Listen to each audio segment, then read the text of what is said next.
نسیم عطر تو را صبح با خودش آورد و گفت روزی عشاق با خداوند است.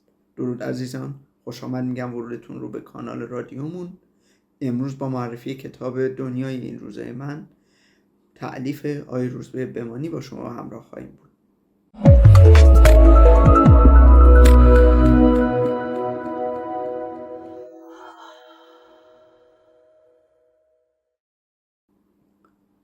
ببین تمام من شدی، اوج صدای من شدی، بت منی شکستمت وقتی خدای من شدی.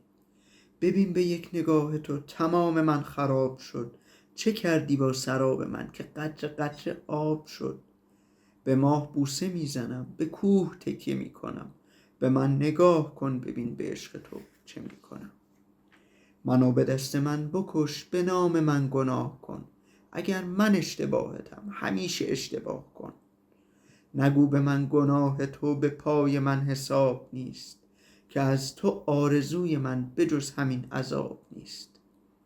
هنوز میپرستمت، هنوز ماه من تویی، هنوز مؤمنم ببین تنها گناه من تویی.